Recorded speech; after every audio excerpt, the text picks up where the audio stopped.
Hello, people. J&J Dynasty back at ya. This week, or this episode, I'm going to go over the startup league I did last year and what I have left for future picks, what I have left for current picks this year. I think you can already see them on the screen, and then what my roster is. So I broke it down because the roster couldn't quite fit in everything. I broke it down into two sections. So let's get going on this one, right? So when I went into this startup, I set it for the very last possible draft I could do in Dynasty, right? It was actually after I drafted this team after the first preseason game last season. So it was a mid-August draft. So I had a little bit more intel, and I actually liked that a lot, and I'm hoping to do that again or get the draft date moved back to August. So let's get into this. So this is what I have currently for my roster. I've got a bunch of big players down below yet, and I will show that to you later. Right here it is. I've got Etienne, Robert Tonyan, Antonio Gibson, guys that I want to get up onto that roster. And then as you can see right above me, I've got 1-1, 2-1, 2-6, and 4-1. 4-1 I probably won't be able to use. I'm going to try and trade package it and deal some guys. So for future draft picks, which is what? Down below here, right? So got my picks. I've got a couple extra picks, as you can see. So future's not so bad. But once again, let's get back to the team. I wound up drafting in and made a few trades during the year. So I picked up a few extra players after the draft. But I think I'm sitting pretty good for quarterbacks. I've got three guys, two free, that I want to keep. So Tom Brady is for this year, and Jalen Hurts has a chance to be basically a top 5 quarterback, right? So with that being said, Tom Brady is going to be starting most of my games. I've got Jalen Hurts for the true backup, which is a nice backup to have, and I've got Davis Mills as my growth possibility. So I'm going to keep a hold of him for 1 year, depending. And then Sam Darnold is probably going to be a cut, but hopefully somebody will find something that they like about him, and I can get something at least for them, right? So let's get into, as we sit here, getting towards the end of May with the rookies. So I've got Cam Akers. I had Michael Carter. Now, as you can see up here, I've got 1.1, and I'm going to wind up drafting Breece Hall. So I did get counterfeited on Michael Carter being drafted, but I saved myself by being terrible. I was terrible with this team last year. Don't know how it happened. All the injuries. I mean, you got to remember Cam Akers didn't play during the regular season. Bateman had a long time off. I got Tom Brady when he was talking about retiring. I offered a guy, Jameis Winston, and I said, Tom Brady is talking about retirement. Are you scared? Do you want it? And then he took the trade. So I got Tom Brady with the big numbers that he put up last year. So he's going to be my number 1 quarterback. So that was a nice trade. I was just about ready to say, you know what? F it. I mean, why don't I just get rid of Tom Brady and have a roster spot because I want to see my roster clearer. But a week and a half later, he came out of retirement. So that's a good lesson for everybody, right? Don't jettison players in the offseason until you have to. Don't. You can use them in trade bait. You don't have to cut them. Please trade them for something, right? So getting back to this, Cam Akers, Michael Carter, Kenneth Gainwell, who could be a good third down option or maybe even take over a bigger share in the offense if Philadelphia does start throwing the ball a lot. Then also I picked up Ronald Jones here this year just for the simple fact that he probably will be the first and second down running back. Now, even though Kansas City doesn't run the ball a lot, their offense is probably going to change a bit from how it was run before. So I do see more opportunity for Ronald Jones coming up here in the next year for carries. Number 2, with Tyreek Hill out of the way, I do see more rushing opportunities at the goal line for a running back, right? So with Ronald Jones there, more yards, more touchdown opportunities, and also more opportunities at the end of games, hopefully when they're ahead, because Kansas City is still a good team, hopefully. So they have had some shakeups on the offense, but hopefully it won't change that much because they still have Patrick Mahomes. Enough said with that. Jeff Wilson is a guy who I'm on the fence about keeping or cutting. I think I'm going to be keeping him. In San Francisco, Mitchell can't stay healthy. He had a procedure done in the offseason. Yes, they drafted a guy in the third round, but basically he's Trey Sermon part 2. Jeff Wilson, when he gets in this offense, when he gets opportunity, when he starts, except for when he wasn't healthy yet and up to speed last year, he got up to speed and got healthy, and he had a nice game. Except for that, he looks pretty good. So he could easily be running back number 2. And with Mitchell's health, he could easily start 4 to 6 games this year. So that's why I'm on the fence, and I would love to keep him the way it sits. So now let's get back into there. So with those guys, again, I still have Breece Hall and Antonio Gibson. So let's count them. Travis Etienne, Antonio Gibson, Cam Akers, those, and then Breece Hall. Those are my 4 main running backs. Supplemental handcuff with Michael Carter, Gainwell, Ronald Jones, and Jeff Wilson, who should have decent opportunity, right? So that's going to be my running back situation, and that's going to take care of pick 101 up here, right? So let's look at 201 and 206, and 401 I'm probably not going to use most likely, right? So if we keep scrolling down my roster here, we got Rashad Bateman, A.J. Brown, Dami Brown. I just picked up Mike Shark, made a trade for him because I think, and this is the thing you have to remember about Shark, Williams is not going to be available for the first half to probably first 10 weeks of the season. Williams will be insulated in his fantasy value because of this, and also because of Jared Goff and Detroit's situation. But Shark is in a contract year, so he's going to be the number 1 receiver for at least the first 6, but probably first 10 weeks. He should put up big numbers if he can stay healthy, if Goff can get him the ball. So I am taking a chance on him. I think that he can put up 220 to 240 easily this year, and his value will go right up, right? So with that being said, I do also like the opportunity, I think I said in another video, with Dez Fitzpatrick. So with him, I like his opportunity to get playing time, to be a 2 or 3 in the Tennessee's offense, but I don't know if I'm going to be able to have the room to hold him based off of the draft picks and the rest of the roster, right? So I'm sitting there at 22 players, and I've got 3 guys I want to keep, because Tunyon is also another guy I want to keep based on the fact that he's the most trusted receiver that Aaron Rodgers is going to have to throw to for most weeks. Remember, I said that because Aaron Rodgers doesn't like to throw to people he doesn't trust. He throws out the rest of the entire offense in a playoff game because he didn't trust them because a ball or 2 had been dropped. Oh, and by the way, that was by a tight end. So he would do nothing but look at Amari Rodgers. Keep in mind for Tunyon. So getting back to it, Bateman, A.J. Brown, DJ Shark, who I'm high on, T. Higgins, Curtis Samuel, who I will probably have to drop, but I think of him as Deebo Samuel light if Ron Rivera would ever use him correctly, like he was used in Carolina the year Ron Rivera left. Then you do have Deebo Samuels, Anthony Schwartz, who I think is going to be Will Fuller in that offense for Deshaun Watson, and Mike Williams. So with that being said, 22 guys, get rid of Sam Darnold. Let's get rid of Dami Brown, Dez Fitzpatrick, and Mike Williams. That's 4 guys. I got 3 guys below. That gives me 1 roster spot to draft. So far, Breece Hall. It's looking pretty tight there. So just to be able to use 2-1 and 2-2, I have to cut Nick Foles and the Miami Dolphins at this time. And 1-4 gets thrown away. So let's look at this. Darrington Evans, at this point, he's just a cut. Even though he might be a super duper stash based on the fact that they did not offer David Montgomery a extension, a contract yet for his after his rookie contract. I was going to say the fifth year, but he wasn't a first-round draft pick, so he wasn't going to get one anyways.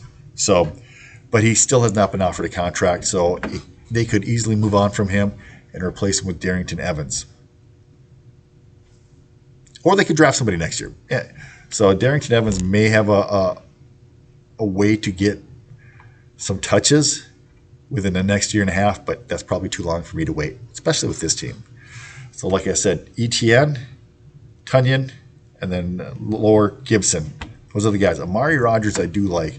I'm hoping that he was able to build a little rapport and can continue to build some rapport with Rodgers. So therefore, I think that he would be a good one to stash and hang on to. Darius Slayton, there was rumors of him being moved. Didn't happen. Haven't heard anything lately about that. So he's probably a cut. Tommy Tremble's got a nice upside, but he's probably going to get cut, right? So once again, up above, 1.01, 21, 26 are getting used. At this point, I can't even use 104, and I'm going to be cutting a couple guys who I do actually like. Now, hopefully my math is right, and I think that I've gone over this several times in my head and in my decision process on this team. But the nice part about it is if I can move somebody for another pick, I think I'm rock solid, right? I do have some guys left in the bottom of my roster. Let's see here. The way I'm having it, if Tunyon doesn't work out, I can get rid of him, right? I have Schultz, who I think is going to be a monster, and I think he's going to be basically a top 5-ish tight end the next 5 years as long as he's there with Dak, right? I will have Jeff Wilson at the bottom end of my roster. So if he is not getting the requisite carries, or if Pierce comes in and usurps him at number 2, or God forbid Trey Sermon does something in his career, then he's an easy cut for me, right? Now, remind you, I've already cut Sam Darnold, so I've got Davis Mills, Jalen Hurts, and Tom Brady. If Davis Mills looks like he's crashing and burning in year 2, I can easily get rid of him also. But that way I get to use those 3 really good picks, and at 4.01 in this draft, it's going to be a crapshoot anyways, and I'm literally am not going to be able to replace anybody left on my roster besides 4-1. At 4-1, I'd probably be lucky to get Jeff Wilson, right? I don't know. Most likely, that's going to be the range where people are going to start throwing darts in this roster at guys who have an opportunity at the number 2 running back spot. So, Diami Brown, 4-1. It's a coin toss. Schwartz, 4-1, coin toss. So, and I don't even get to keep those guys because I got to cut those guys for 2-6. So at that point, I'm not willing to keep them for 2-6. So that's what we have there. So, and as you look on my, you get just below, right down here. I still have my first, second, and third round picks. I have made a couple trades, so I've acquired an extra third and an extra fourth for next year. And that's going to be a deep draft. And the reason I've been trying to stack up picks is because not all of these guys over here for you guys, all those guys who I think that are going to be good, Bateman and all these guys who I think are going to take a step up yet again, some of them are not. So I need draft capital. Either that or it's going to be a fantastic rookie draft and I can package Ronald Jones or Kenneth Gainwell off of a good season, hopefully, where they increase their stock with a first-round pick. And then if I can go get somebody, Najee Harris maybe, or something like that, depending on where my pick is. Hopefully my pick will be 111 or 112. But that's the thing, too, is if I know that these guys are producing the way they want to, mid-season, before the trade deadline, I can bolster my weak spots, right? I can take my first-round pick for next year and I can trade it to somebody, package another player and trade it and get a top flight wide receiver or another top flight running back or Jalen Hurts in that first. Does that get me Josh Allen? I don't know. We'll see. But those are the things that I leave myself open to with having the draft capital, right? The draft capital. When you're doing a dynasty league startup, do not, and I repeat, do not trade away all of your future assets, your picks. They are I was watching somebody's video and I'm going to steal it from them, right? Your future draft choices have the lowest value when you're doing your startup draft. Immediately after the draft is done, they increase in value. I saw this happen exactly that way in a rookie draft that my friend did, and I was helping him draft, and oh, by the way, he won the league.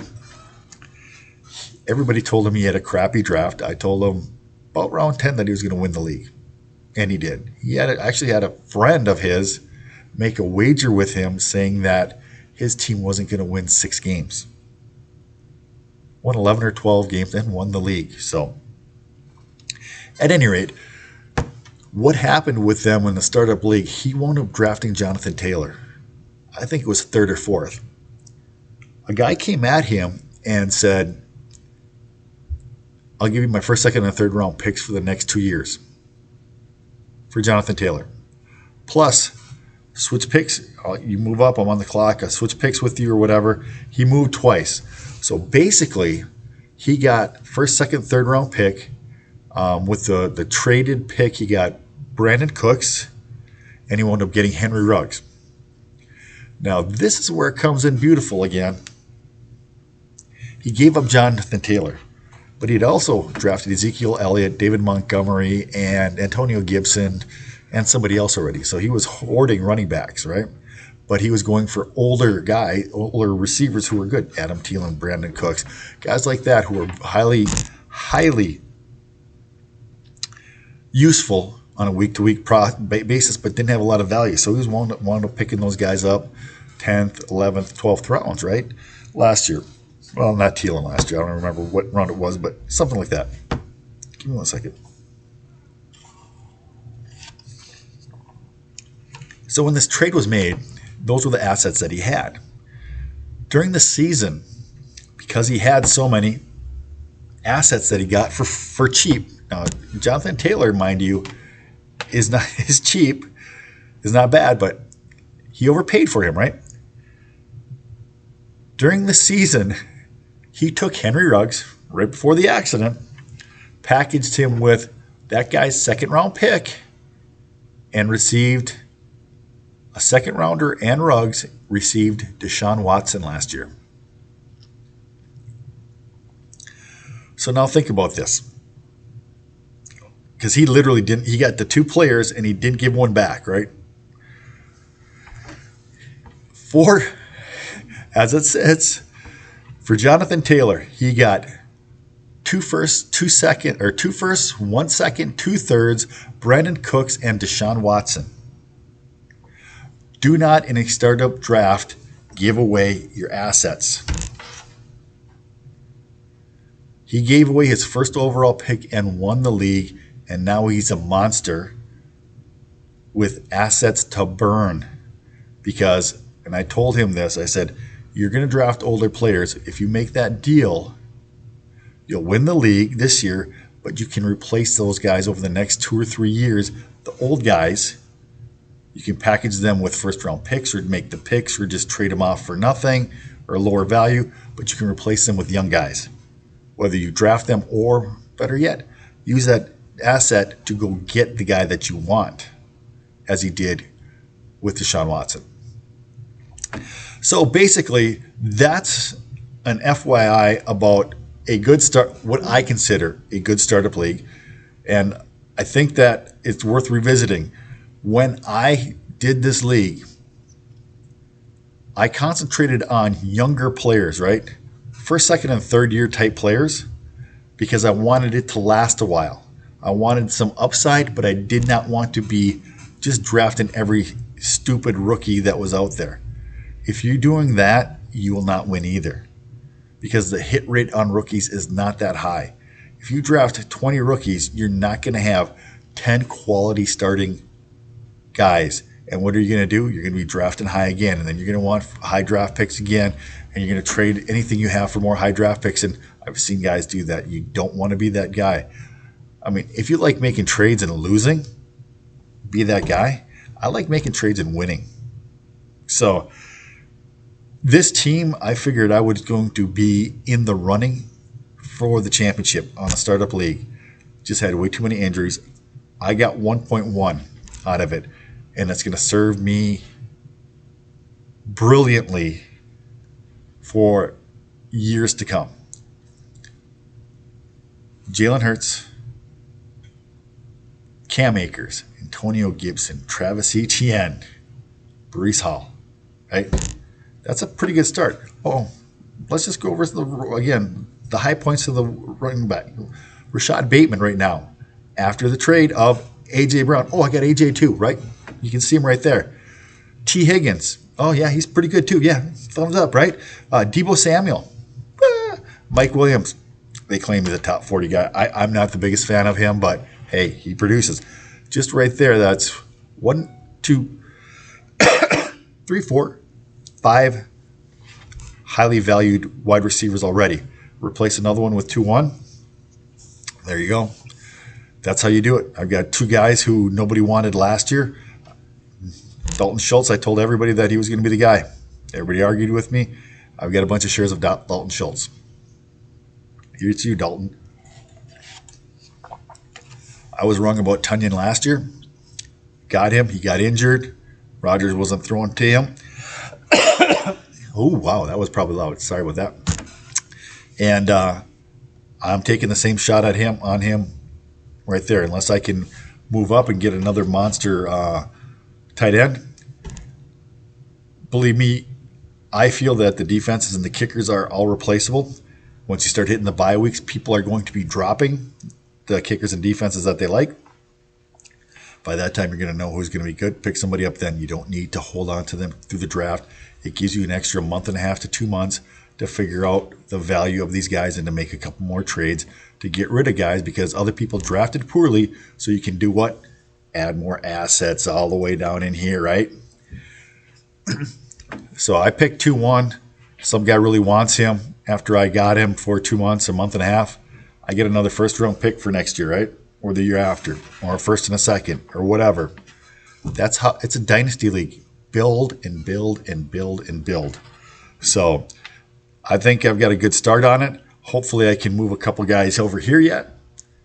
Or, yeah, well, I should say that. Or there, yeah, a couple of those guys. If I can do that, I'm going to be in better shape. But the way it sits, I'm hoping, and I should, and I don't like to brag because it always comes back to bite me in the bum. I'm hoping, and I think I should be able to make the playoffs. Hoping I'll be playing in the last 2 weeks for some money. Hopefully in the last week for the most money. So that's what my hope is for this team. And I've got a couple other pretty good teams. One of them that I took over 2 years ago. I've built it extremely wide. Not many high-end talent guys, but how deep the roster is, it probably is top 3 or 4 in the league. I was right about there last year in year 2. I've got another team I took over last year. Really big names in that one. I got Deshaun. I've got Russell Wilson. I've got Davis Mills again. Picked him up. Got Najee Harris, Kamara, Saquon. I'm a little bit light on wide receivers in that one, but when I took that one over, that's the beautiful thing about what I've done is I've got the picks and capital to probably do something in that one. I've got a lot of guys who I think are on the up in that league, coming up in that league, and hopefully one of these videos here I'll start going through a couple of my other teams and show you where they're at. With that being said, I think that this one's plenty long. I think you can scroll back and forth and see the picks, the players that are involved in this roster, and what I could do. If you have any advice of what I should do, I would love you to give me some input on that. I'm plenty deep on wide receiver. I'm plenty deep, I think, on running back after I take Breece Hall, right? So my 2-1 and 2-2 pick, I'm going to be just looking for whoever is the best. And I think Breece Hall is the best at 1-1. Being that I'm plenty deep there, I love picking that because I don't need to go after a wide receiver. I think I've got easy a top 10, closer to top 5 tight end already. I've got a guy who's a decent backup, and hopefully he's only going to play one game in Tunyon, and I hope he blows the doors off of what he's supposed to be, or what people are valuing him at right now. So I've got a lot of hope into this roster, and like I said, I can hopefully make this thing stronger this year going into next year with all my draft capital and increase and leverage the picks I already have and get higher up in the draft to get better picks. Because on this team, I'm hoping that every year I'm replacing one or two players who I truly like with high draft capital because this team is so young. So if I can continue to do that, continue to push off the draft picks, the compensation or the assets, I should say, into future years, keep pushing that down the road, keep building that, I should never have to go through a rebuilding year. I should be contending for the championship in this league for many years. And that's all because I didn't go after, number one, the big names, number two, all the rookies, right? I tried to get in between there and get guys who I thought were going to be appreciating in value, but could still play last year. And everybody I touched, without A.J. Brown was bad, hurt most of the year last year also. So a lot of guys who I did get had really bad years. That's why I want to be so deep, is because then I can withstand injuries. That's why I want the draft capital below me here. Because then if I do need it, if I am having a good season, I can say, okay, you go down to the IR, I'll bring you up. I can trade you in the off season before I have to cut anybody, right? Really big players, you can move. That's why I want to build a solid team. All right, enough said with that. It's getting really late. Fat guys like to eat, and that's me. So I've got to get home and do that. As you can see, it's getting dark behind me at the office. And crank it out, kick it out, and get gone.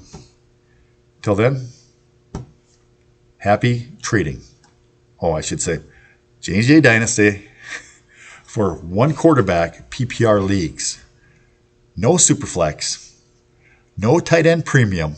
Nope. No redraft. No best ball. Standard format is what I do. Again, one quarterback, two running backs, three wide receivers, a tight end, and a flex, and obviously kicker and defense. So that's basically what the leagues I've been doing for several years. I used to be a fantasy monster. I usually get to the championship game, and I usually lose for some ungodly reason. Yeah, whatever. You know what I'm saying. All right, I'm out. I got to go. Until next time, like I said, if you like, click, subscribe. If you have comments, if you have some suggestions, I would love to hear them for what I should be doing with this team. All right, thank you. Deuces! Where are you? Oh, I got to click you. Yeah. Here, put it back to that. Yeah, that'll do it.